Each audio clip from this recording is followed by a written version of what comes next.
ಒಂದು ಸುಂದರವಾದ ಜಾಗ ತಗೊಂತೀರಾ, ಆ ಜಾಗದಲ್ಲಿ ಒಂದು ಸುಂದರವಾದ ಮನೆ ಕಟ್ತೀರಾ, ಆ ಮನೆಯಲ್ಲಿ ನೀವು ನೆಮ್ಮದಿಯಾಗಿ ಬದುಕ್ತಾ ಇರ್ತೀರಾ. ಸಪೋಸ್ ದಿಢೀರ್ ಅಂತ ಒಂದಿನ ಯಾರೋ ಒಬ್ರು ಬಂದು ಇದು ನಮ್ ಜಾಗ, ಇದು ಗೌರ್ಮೆಂಟ್ಗೆ ಸೇರಿದ್ದು, ನೀವು ಅತಿಕ್ರಮಣ ಮಾಡಿದೀರಾ ಅಂತ ಹೇಳಿ ಏನೋ ಒಂದು ನೆಪ ಕೊಟ್ಟು ನಿಮ್ಮನ್ನ ಫೋರ್ಸಿಬ್ಲಿ ಮನೆಯಿಂದ ಆಚೆ ಕಳಿಸಿ ನಿಮ್ಮ ಮನೆಯನ್ನ ಧ್ವಂಸ ಮಾಡೋದಕ್ಕೆ ನಿಂತರೆ ನೀವೇನ್ ಮಾಡ್ತೀರಾ? ಕೆಲವರು ಸ್ವಲ್ಪ ಅಧಿಕಾರ ಮತ್ತೆ ಹಣ ಇರೋರು ತಮಗೆ ಗೊತ್ತಿರೋ ಎಲ್ಲ ಮಂತ್ರಿಗಳು, ತಮಗೆ ಗೊತ್ತಿರೋ ಪೊಲಿಟಿಷಿಯನ್ಸ್ ಎಲ್ಲ ಕಾಂಟ್ಯಾಕ್ಟ್ ಮಾಡ್ತಾರೆ, ಏನೋ ಒಂದು ಸೊಲ್ಯೂಷನ್ ಹುಡ್ಕಕ್ ಪ್ರಯತ್ನ ಪಡ್ತಾರೆ.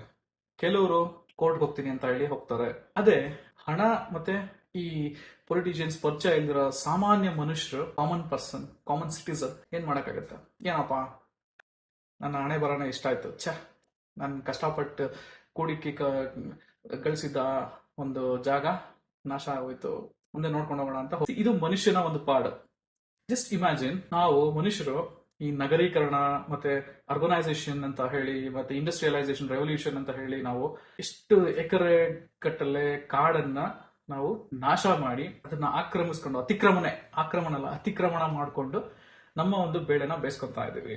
ಒಂದು ಚೂರಾದ್ರೂ ನಮಗೆ ನಾಚಿಕೆ ಮಾನ ಮರ್ಯಾದೆ ಇದ್ದಿದ್ರೆ ಆ ಕೆಲಸ ನಾವು ಮಾಡ್ತಾ ಇರ್ಲಿಲ್ಲ. ಯಾಕೆ ಗೊತ್ತಾ? ಮನುಷ್ಯರಿಗೆ ಆದ್ರೆ ಏನಾದ್ರು ಮಾಡಿದ್ರೆ, ಏನಾದ್ರು ಅನ್ಯಾಯ ಆದ್ರೆ ನಾವು ನ್ಯಾಯ ಕೇಳಕ್ಕಂತ ಹೋಗ್ತೀವಿ. ಬಟ್ ಮೂಕ ಪ್ರಾಣಿಗಳಿಗೆ ಅನ್ಯಾಯ ಆಗ್ತಿದ್ರೆ ಅವು ಕೋರ್ಟ್ ಹೋಗಕ್ಕಾಗತ್ತ? ಹೋಗ್ಲಿ, ಅದ್ರ ಪರ ಯಾರಾದ್ರೂ ನಿಂತ್ಕೊಳಕ್ ಹೋದ್ರೆ ಅವ್ರನ್ನ ನಾವು ಸಿಸ್ಟಮ್ ಸುಮ್ಮನೆ ಬಿಡುತ್ತಾ? ಮನುಷ್ಯ compare to other animals and creatures in the nature is very weak. He can only use his brain ಅಷ್ಟೇ. ಮನುಷ್ಯನಿಗೆ ಬುದ್ಧಿ ಮಾತ್ರ ಜಾಸ್ತಿ ಇದೆ. Physically he is not stronger than any of the animals. ಯಾವ್ದೋ ಹುಲಿನೋ ಚಿರತೆನೋ ಬಂದ್ರೆ ನಾವು ಅದ್ರ ಜೊತೆ ನಿಂತ್ಕೊಂಡು ಕಾದಾಡಕ್ಕಾಗತ್ತಾ? ಆಗಲ್ಲ. ಈ ಪರಿಸರ ಅನ್ನೋದು ಯಾರ ಅಪ್ಪನ ಆಸ್ತಿನೂ ಅಲ್ಲ.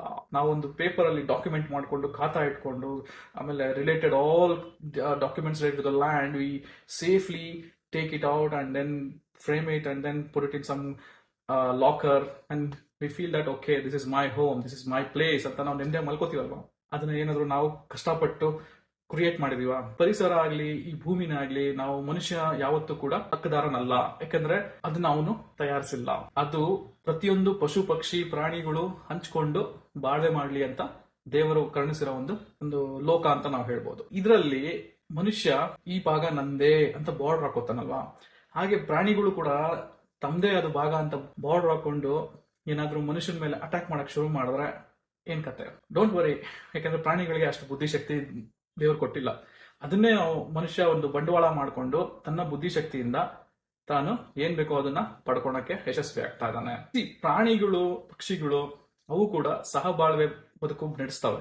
ನೀವು ಗಮನಿಸಿದ್ರೆ ಯಾವುದೇ ಒಂದು ಪ್ರಾಣಿ ಇನ್ನೊಂದು ಪ್ರಾಣಿನ ಕೊಲ್ಲೋದು ಬರೀ ಆಹಾರಕ್ಕೆ ಮಾತ್ರ. ಅವು ನನ್ ಜಾಗ ಬೇಕು ಅಥವಾ ನನಗೆ ಹಣ ಬೇಕು ಅಥವಾ ಹಣದ ಕಾನ್ಸೆಪ್ಟ್ ಮರ್ತೇ ಬಿಡಿ. ಯಾಕಂದ್ರೆ ಪ್ರಾಣಿಗಳಲ್ಲಿ ಹಣದ ಕಾನ್ಸೆಪ್ಟೇ ಇಲ್ಲ. ಎಕ್ಸೆಪ್ಟ್ ಮನುಷ್ಯ ಒಬ್ಬನೇ ಹಣದಲ್ಲಿ ವ್ಯವಹಾರ ಮಾಡೋದು. ಬೇರೆ ಯಾವ ಒಂದು ಜೀವಿ ಕೂಡ ಹಣದ ವ್ಯವಹಾರ ನಡೆಸಲ್ಲ. ನನಗೆ ಜಾಸ್ತಿ ಹಣ ಬೇಕು ಅಂತ ಹೇಳಿ ದುರಾಸೆಯಿಂದ ಮನುಷ್ಯನೇ ಕೊಲ್ಲೋದನ್ನ ನಾವು ನೋಡಿದೀವಲ್ವಾ? ಅದೇ ಪ್ರಾಣಿಗಳಲ್ಲಿ ನೋಡಿ ನೀವು, ಬರೀ ಆಹಾರಕ್ಕೋಸ್ಕರ ಮಾತ್ರ ಅವು ಬೇಟೆಯಾಡಿ ಕೊಲ್ತವೆ. ಹೊಟ್ಟೆ ತುಂಬಿದಾಗ ಹುಲಿ ಮುಂದೆ ಜಿಂಕೆ ಹೋದ್ರು ಕೂಡ ಆ ಹುಲಿ ಆ ಜಿಂಕೆನ ಕೊಲ್ಲಲ್ಲ. ಅದೇ ಶ್ರೀಮಂತ ಆಗಿರ್ಲಿ, ಅತಿ ಶ್ರೀಮಂತ ಆಗಿರ್ಲಿ, ಒಬ್ಬ ಮನುಷ್ಯ ಅವನಿಗೇನಾದ್ರು ಅವನಿಂದ ಇನ್ನೊಬ್ಬನಿಂದ ನಷ್ಟ ಆಗ್ತಾ ಇದೆ ಅಂತ ತಿಳ್ಕೊಂಡ್ರೆ ಅವ್ರನ್ನ ಮುಗಿಸೋದಕ್ಕೂ ಕೂಡ ಅವನು ಹೆಸಲ್ಲ.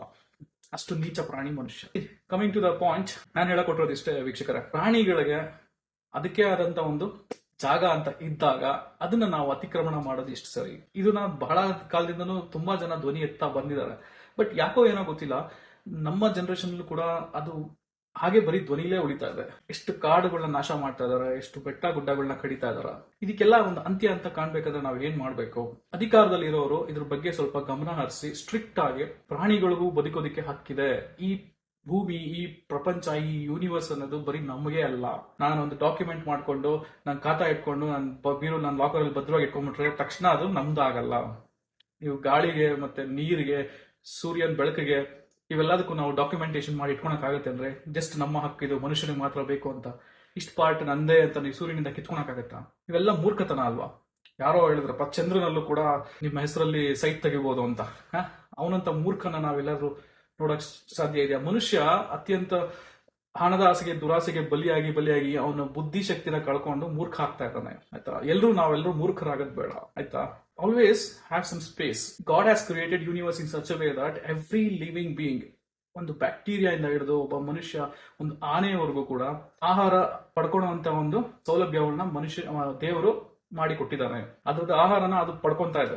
ಮನುಷ್ಯ ಮಾತ್ರ ಎಲ್ಲದರಲ್ಲೂ ಇಂಟರ್ಫಿಯರ್ ಆಗಿ ಅವುಗಳ ಆಹಾರನ ನಾವು ಕಸ್ಕೊಂತಾ ಇದೀವಿ. ಆಬ್ವಿಯಸ್ಲಿ ಅವು ಆಹಾರ ಹಾರಿಸ್ಕೊಂಡು ನಗರಗಳಿಗೆ ನುಗ್ತಾ ಇದೆ. ಅದು ಮೊದಲು ನಗರನೇ ಆಗಿರಲ್ಲ, ಅದು ಕಾಡಾಗಿರುತ್ತೆ. ಅಲ್ಲಿ ಹೋಗಿ ನೀವು ಮನೆ ಕಟ್ಟಿದ ತಕ್ಷಣ ಅದು ನಗರ ಆಗಲ್ಲ. ಯಾರೇ ಆಗ್ಲಿ, ನೀವು ಜಾಗ ಕೊಂಡ್ಕೊಳೋರು ಎಲ್ಲರೂ ಪ್ರತಿಭಟನೆ ಮಾಡ್ಬೇಕು. ಕಾಡಿನ ಜಾಗನ ನಾಡು ಮಾಡಿದಾಗ ಆ ನಾಡನ್ನ ನಾವು ಸ್ವೀಕಾರ ಮಾಡಕ್ಕೆ ಹೋಗ್ಬಾರ್ದು.